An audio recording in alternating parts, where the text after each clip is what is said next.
Been a while since we've had a truck talk. Well, it's been a while since we've had a truck, but this ain't a truck, but it's my wife's car, and it's close enough. It gets me to and from town when I need to go. So, Kevin Ragnar, you, Kevin, you know who you are. You asked how to integrate people into your group post SHTF. It's a really, really good question, and I don't know if we're going to get all of it in before I get to town. So, we'll see. Here's the deal. I said in a video that hasn't posted yet, but y'all see it, and you guys, because you're on the inside, will understand the context of that video much better than YouTube will. Their loss, your gain. I'm not making any new friends after the balloon goes up.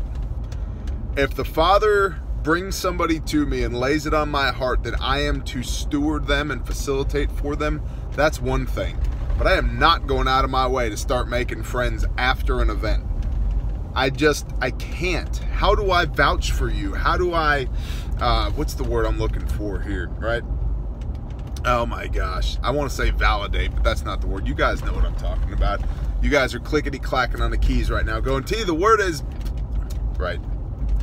So, how do I establish your bona fides? How do I check up on you, right? How do I know who you are, who you say you are? I'll be straight up with you. One of the things that I love about rucking as the sun is coming up is that I get to see my silhouette in motion, and there's these little tassels dangling from my belt called Zitziot from the Book of Numbers. And I can tell, right, hey, there's tassels on my belt. Now, not everybody wears tassels. Not everybody feels convicted that they should wear tassels. And this is not that conversation.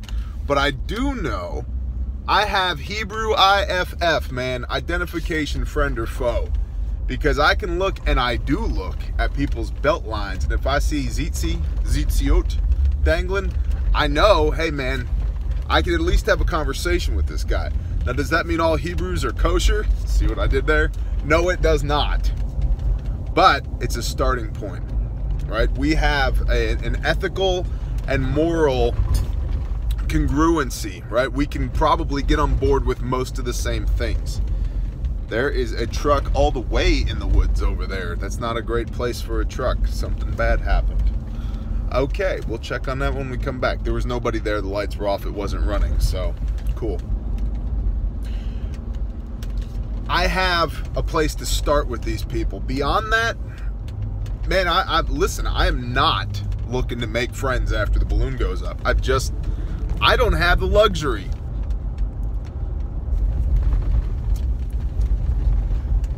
Now, if you find yourself in a situation where your group of people is in proximity to an existing community, environment, group of people, team, tribe, mag, you know, pick your terms, right?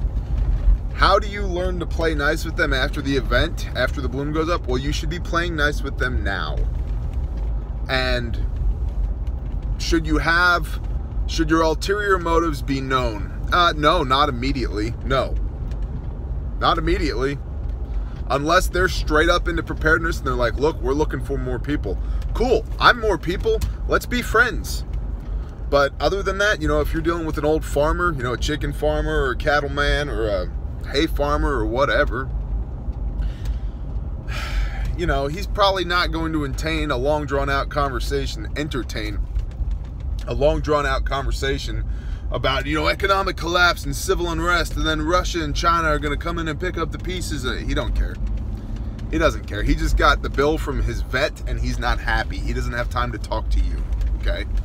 So, help the man or the woman or whatever. Ulterior motives, yes, but don't talk about it up front. But do that now. Build context and community now. How many times do we have to say that, right? Now, aside from that, somebody walks up on your position and they're like, please help me, feed me. So we've talked about refugee buckets before. We're going to talk more about them going forward because I have a half a dozen or so that I need to put together. One of the things that me and my brother Gordon have been kicking back and forth is, if we know in end times there's going to be a famine for the word, shouldn't we stockpile the word just like we stockpile food? So he was kind enough to send me some Bibles in the mail the other day and say, here, you know, these are the Bibles that we were talking about for refugee kids. And to me, I am convicted that we should have a stockpile of Bibles, just like beans, bullets, and Band-Aids. So there's that. But these refugees show up, now what? Man, well, number one, if they're sick, you keep sickness outside the camp. That's straight up Old Testament, right? And then how do you establish these people are who they say they are? Well, in the mouths of 2 or 3 is a thing established. Watch them. Have multiple different people watch them outside the camp. I know this sounds harsh. I know it sounds harsh, but dude, what if there's a woman who's starving and she has a baby? Is she sick? Does she have cholera? Do you want that in your group? What's a good-looking, strapping young man? You know, he goes to CrossFit 4 times a week, and the balloon went up, and you know he looks like he could just rip trees out of the ground. Doesn't even have to cut them down. Now what do? Watch him. Watch him. It's a resources game, and you need to compile and comprise and stockpile all of your stuff now, because after the balloon goes up, I'm not looking to make any new friends. If the Father brings me somebody and lays it on my heart that I am to steward and facilitate for that person, that's an entirely different conversation. In which case, you know what, let's have that conversation. What do? You do what the Father tells you to do. That's our job. That's what we do. But what if it leads to, what if? Right? If he is in us and we're with him, who's going to come against us? Well, obviously the enemy, right? The Nachash. Or however you say that word, right? The shining one, the serpent. Yeah, of course he's going to come against us. But I read the end of the book. We win. So it's cool.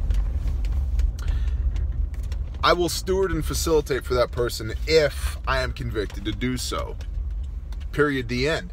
Do I do that to the detriment of my own family? No. Not that I'm aware of. If that conviction hits me, that's a burden I'll have to carry at that time. But as of right now, the answer is no. But I also have to have faith that if the Father's going to bring me somebody to steward, he's going to give me everything I need to steward them. It might not be easy and comfortable, but it will probably be simple, i.e., do the Father's will. So,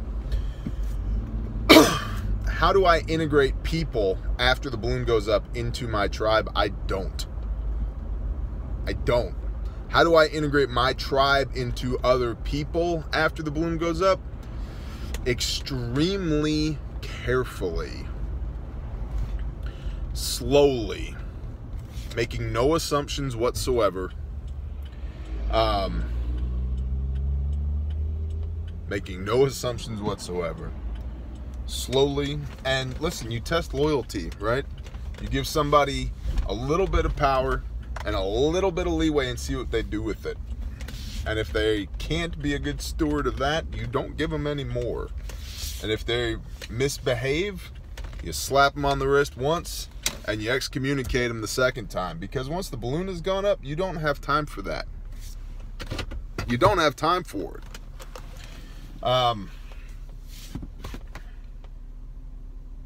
Now, the Father might bring you a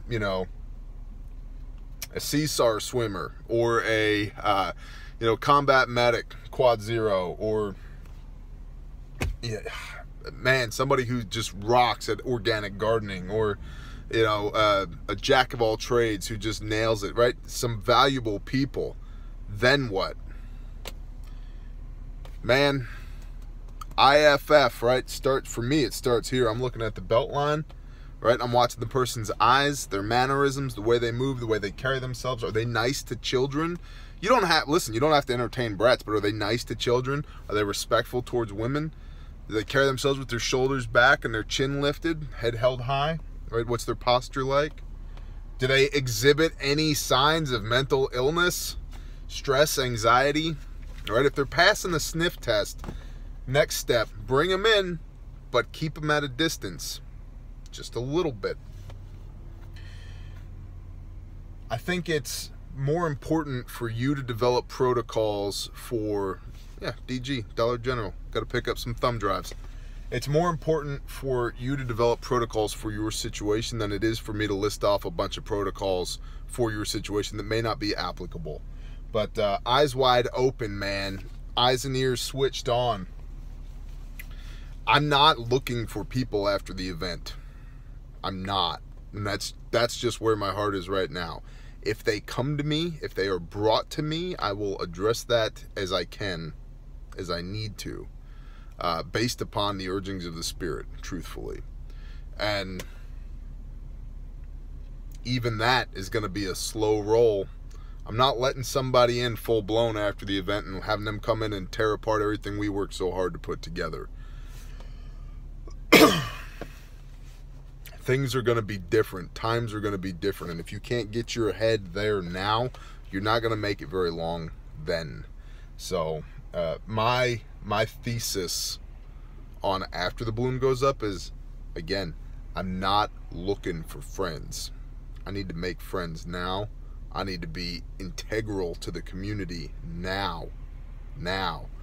I need to know who you are now. We need context and experience and just shared struggle and strife and joy and accomplishment now, while we have the leisure, rather than then.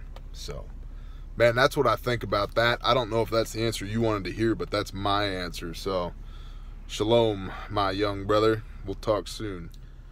Hey, listen, guys, I just got back from the store. I was listening to the talk that we just had on the drive back, because I like to police my own content. And one thing that came to mind that I did not address, and I wanted to share this with you because I made this mistake, and I don't want you to make this mistake, especially after the balloon goes up.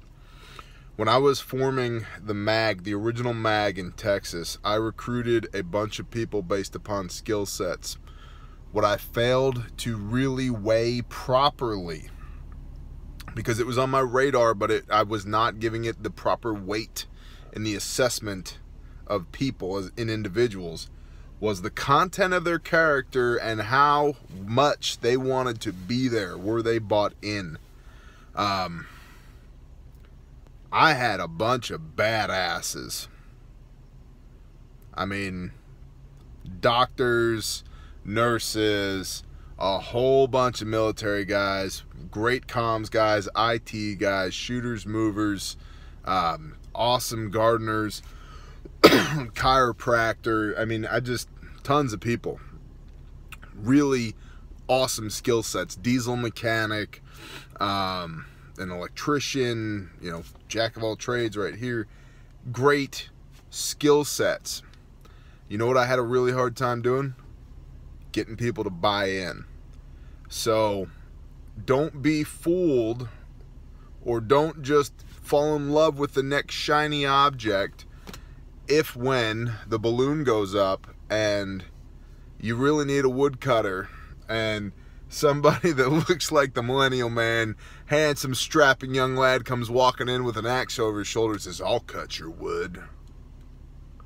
Yeah, don't fall in love with that, because if they don't want to be there, they shouldn't be, right? Skills are something we should all be working on now.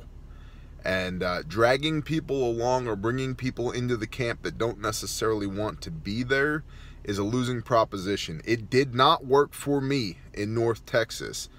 If the balloon had gone up, you could make the argument that, well, they would have risen to the occasion.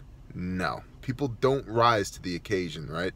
They rise to the level of their training, and the content of their character is the fuel that brings them to the level of their training.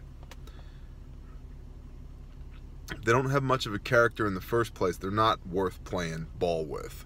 So I just wanted to add that caveat to the talk that we just had, so that you have that in your brain when this thing all goes to hell in a handbasket, and the sexy nurse from room 3B shows up, and you're like, "I have a gunshot wound," and she's like, "Don't worry, baby, I'll fix it. You're like, yeah, you know what? You're actually a terrible person. I probably shouldn't be around you, right? Content of character matters. It matters a lot. I can teach pretty much anybody to do anything if they're willing to learn, but I can't make you be a good person. So just bear that in mind. Shalom.